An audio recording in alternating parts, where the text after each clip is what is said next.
中でも10大財閥、党の財閥が大変大きな力を持っているんですね。それがこちらです。1位がサムスン、ヒュンダイ自動車、とかですね、LG とかロッテとか、こう聞いた名前大変多いんじゃないでしょうか。とりわけ8位のこのハンジングループというのがナッツリターン事件の大韓航空を所有している財閥なんですね。でこの10大財閥の売上高をですね、韓国経済全体で比較してみると韓国の経済事情がわかるんですが、こちら、はい、すごいな。この10大財閥の売上高が韓国経済の 76.5% に相当すると韓国のメディアで報じられたんです。圧倒的でしょ。じゃあ10大財閥に一体どれくらいの人が働いているかと言いますと、こちら、これだけですよ。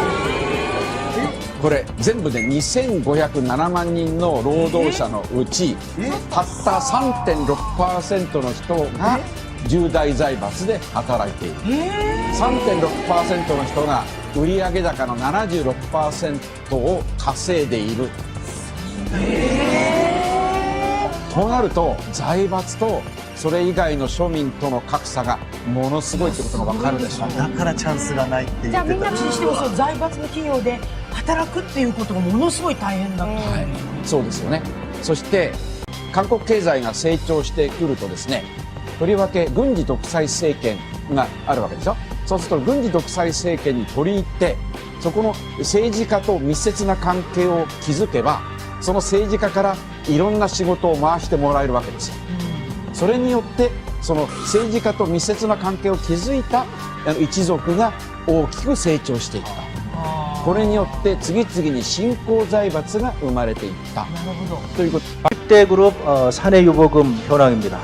삼성이 232조, 현대차가 113조, SK가 70조, 이른바 10대 재벌이 612조를 가지고 있습니다. 자, 부총리께 질문하겠습니다. 이렇게 막대한 이익을 올린 이 사내 유보금, 여기 노동자들이 기여한 건 없습니까? 노동자들은 이렇게 열심히 해서 사내 유보금을 모아놨더니 노동자들에게 임금을 깎겠다, 해고를 쉽게 하겠다, 이것이 바로 재벌 편향적인 우리 기재부의 정책이라는 겁니다. 자, 이 사내 유보금 710조 원 어떻게 쌓였나를 우리는 고민을 해야 됩니다. 박근혜 정부 국가 채무 150조입니다. 이명박 정부에서 재정적자 100조 냈습니다. 250조 재정적자, 나라 살림 거덜 내면서 그런데도 재벌을 계속 지원합니다. 재벌 세금 깎아주죠. 부자 감세해가지고 지금 엄청나게 지원하죠. 결국은 빚내서 재벌 대기업 지원해준 거, 국민들의 피땀이 들어간 게 저 710조 아닙니까? 거기 동의하십니까? 동의 안 하십니까? 네, 동의 안 합니다. 그 710조에 부자 감세가 들어가 있지 않습니까? 들어가 있지 않습니다. 안 들어가 있으면 그 돈 어디 갔습니까? 세금 깎아줬으니까 그게 이익으로 남는 거 아닙니까? 지금 비과세 감면에 해준 거 그게 710조에 안 들어가 있다고요? 아니 부총리가 지금 뭐 부자는 그 개인이고요. 저기는 재벌 감세해 준 거 아닙니까? 법인세 지금 성역으로 만든. 법인이 무슨 부자입니까? 아니 재벌 부자 감세, 우리 부자와 재벌 감세입니다. 그렇게 얘기하시죠. 그럼 재벌 감세에 들어갑니까? 대기업 감세 이렇게 말씀하셔야죠. 재벌 감세해 준 거는 그럼 710조에 들어갑니까? 그러니까 정부가 들어간 건 인정하십니까? 그걸 일률적으로 그 말씀을 드리기는 곤란하고요.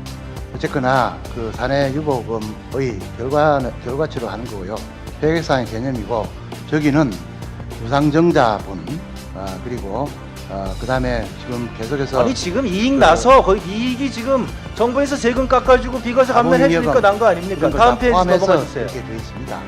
다 그냥 그 사내 유보금 710조 쌓는 동안 서민 어떻게 됐습니까? 넘어가 주세요.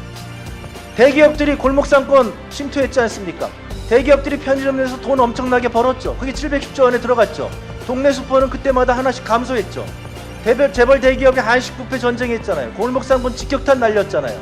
그러니까 그 근방에 있는 음식점 다 망했죠. 음식점의 피땀이 저 710조에 들어간 거 아닙니까? 대형마트, SSM 매출 증가할 때 전통시장 다 줄었잖아요. 그게 바로 서민의 눈물이 저 710조에 들어가 있는 거 아닙니까? 넘어가 주세요.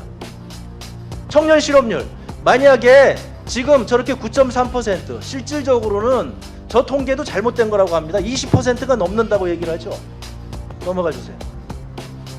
상호 출자 제한 기업 집단이 지금 몇 년째 계속 5조 원 이상씩 비과세 감면 받습니다. 그거 재벌 세금 안 깎아주고 만약에 청년에게 투자했다면 그러면 얼마의 일자리가 생기겠습니까?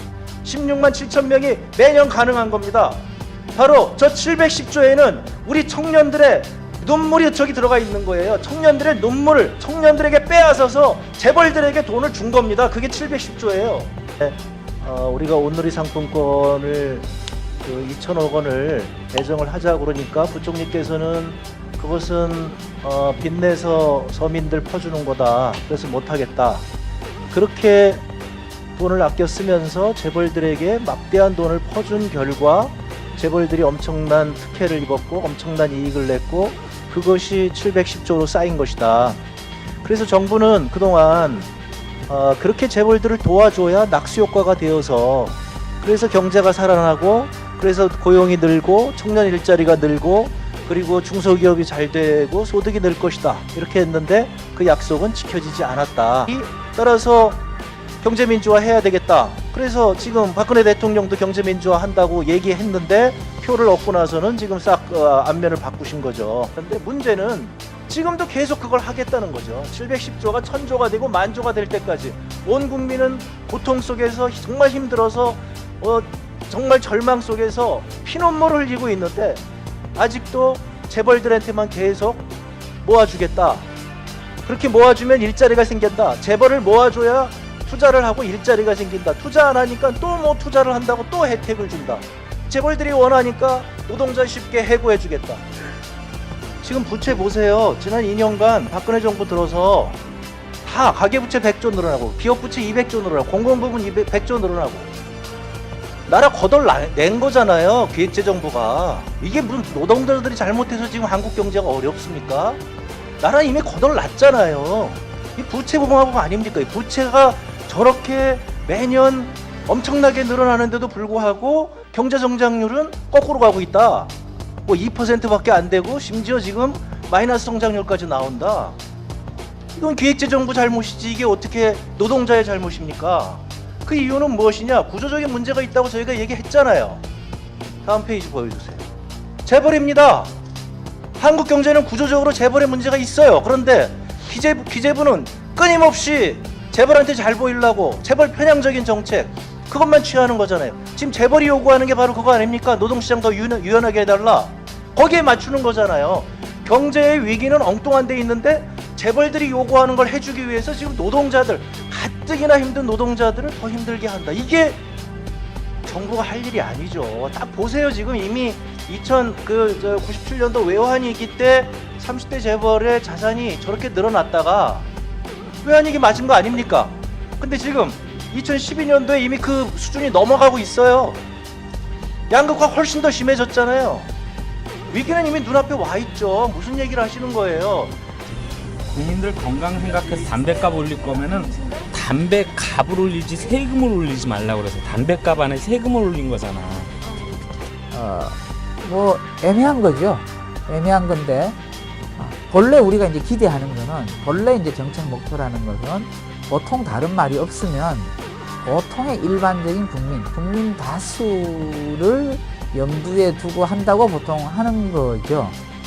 근데 이번 정책 같은 경우는 국민한테 뭐가 좋다라고 하는 설명이 없어요. 그러니까 아마 뭐 저는 어떻게 보면 국민한테 뭐가 좋다라는 설명을 하기가 불가능했을 거다. 행복 순위는 143개 나라 가운데 118위. 그러니까 뒤에서 세는 게 훨씬 더 빠른 수준이었습니다. 가장 행복감이 높았던 나라는 파라과이, 에콰도르, 과테말라 이런 중남미 국가들이었습니다. 아시다시피 그닥 잘 사는 나라들은 아닐 텐데 왜일까요? 지난 2006년부터 시작된 이 행복감 조사는 GDP, 즉 나라가 얼마나 부자이냐 아니냐 이걸 따지는 게 아니라 하루하루 사는 재미가 있는가, 즉 사람들의 일상의 행복도를 조사했기 때문이었습니다. 반면에 이른바 국민 행복 시대를 사는 한국인의 행복감은 세계 바닥권인 셈입니다. 그렇다면 행복한 마음이 도통 들지 않는다는 사람들, 이유는 어디서 찾아야 할까요? 10%의 부유층이 전체 재산의 18%를 갖고 있지만 하위층 40%가 갖고 있는 재산은 고작 3%에 불과했습니다. We need to focus much more on the bottom 40%. They are losing ground. And the fact that they are losing ground blocks social mobility and brings down economic growth.